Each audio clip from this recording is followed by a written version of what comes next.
há muito tempo numa galáxia não tão distante assim. Olha, eu não sou fã do Zack Snyder, mas eu gosto de uma boa parcela dos seus filmes.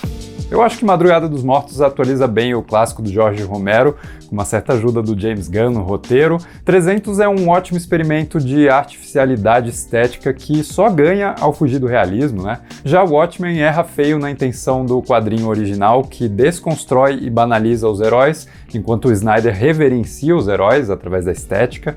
E ainda assim, o Watchmen consegue ser um filme bem interessante de assistir. Recentemente, Army of the Dead diverte mesmo deixando o cérebro para trás e pedindo para que a gente faça o mesmo, né? E talvez o caso mais emblemático, o Snyder Cut da Liga da Justiça, justifica o hype com uma obra megalomaníaca, apoteótica, né? E para minha própria surpresa, bem divertida. Até Sucker Punch, que não é um filme bom, né? É um filme super problemático, pensado aí para atender aos fetiches masculinos. É um filme que busca sem medo a objetificação feminina, consegue pelo menos entregar boas composições visuais em cenas de ação suficientemente bem conduzidas. Rebel Moon, há muito tempo alardeado aí como o grande épico do Snyder, traz à tona sentimentos bem diferentes. Sejamos diretos, Rebel Moon é uma chatice. Seja por se assumir como a parte 1 de uma saga com pretensão de expansão, aí, independente da recepção do público, ou pela decisão irritante de deixar o corte verdadeiro,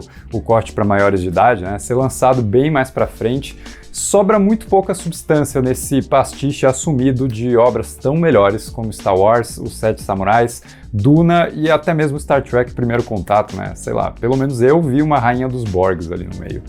Refazer a jornada do herói, ou mesmo evocar a dinâmica rebeldes versus império, não é novidade, mas poderia ser a base de uma execução minimamente inspirada, mas não é o caso. Aqui uma jovem chamada Cora, interpretada pela Sofia Boutella, recruta um a um diferentes guerreiros para defender a vila que a acolheu dos malvados soldados aí do planeta Mãe, liderados por um general birrento que por algum motivo me lembrou do Crispin Glover como vilão asqueroso ali de As Panteras. Assim, o Snyder investe numa estrutura monótona que se repete tanto que até o próprio filme reconhece o tédio e passa a abreviar essas apresentações dos personagens novos, né, que vinham desfilando aí perante o grupo já formado, como se fossem os diferentes números musicais do Quebra-Nozes, aquela obra natalina do compositor Tchaikovsky.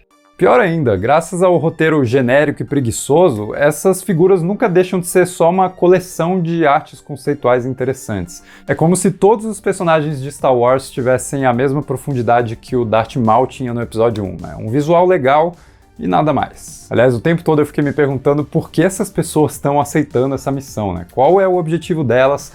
O que elas acham de tudo isso, né? Não existe motivação por baixo de nenhum deles que não seja eu odeio também o planeta mãe. E só isso não é suficiente. Esses personagens não têm nem traços de personalidade que vão além do visual. E mesmo que Rebel Moon se preocupe muito em dar para cada personagem uma característica de habilidade distinta, né? Você tem a espadachim com sabres de luz genéricos, o indígena domador de feras selvagens, mas para minha surpresa, todo esse trabalho de criar ficha de personagem de RPG é completamente subaproveitado no final, já que o clímax se contenta com explosões e tirinhos lasers tão repetidos aí a essa altura, sei lá, todo mundo lutando igual, um tipo de cena de ação que já viu dias melhores, né? Mesmo dentro da filmografia do Zequinha. Isso me pegou desprevenido, eu achava que pelo menos as lutas pudessem ser excelentes, mas o Snyder parece conduzir a coisa toda num piloto automático, bem aquém das suas habilidades nesse terreno, né?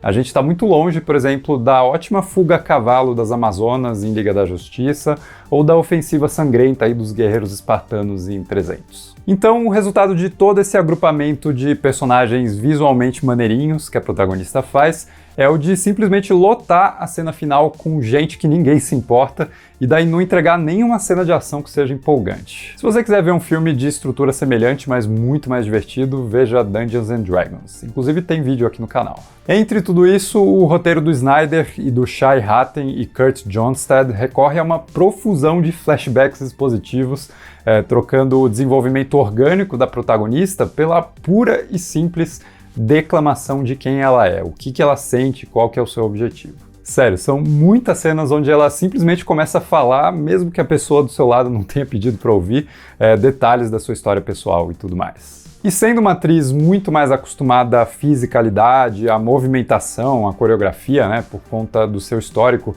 na dança clássica, a Sofia Boutella acaba se vendo presa ao texto, né, aos diálogos desinteressantes que soam tão naturais aí quanto um parágrafo da Wikipédia. Sendo que isso tira da jogada o seu atributo principal como atriz, deixando ela se virar num tipo de atuação dramática que não é muito seu forte, talvez pela falta de experiência.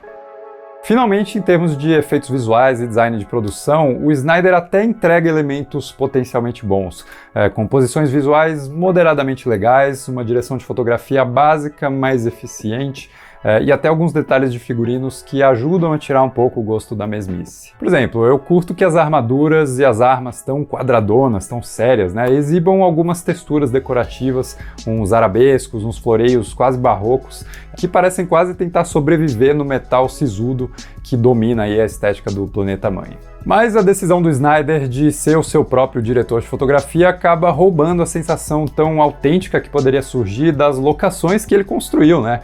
Já que a sua escolha em usar lentes que desfocam completamente o fundo acaba criando a sensação de que o cenário atrás dos personagens é falso, de que o cenário é feito em CGI, quando muitas vezes ele não é, os caras até construíram toda uma vila ali. E outro problema é que vários outros cenários parecem ter sido montados num estúdio tão pequeno, né, com um fundo verde tão próximo dos atores, que a impressão principal é que se eles se inclinarem um pouquinho para trás, eles vão encostar na parede que está ali.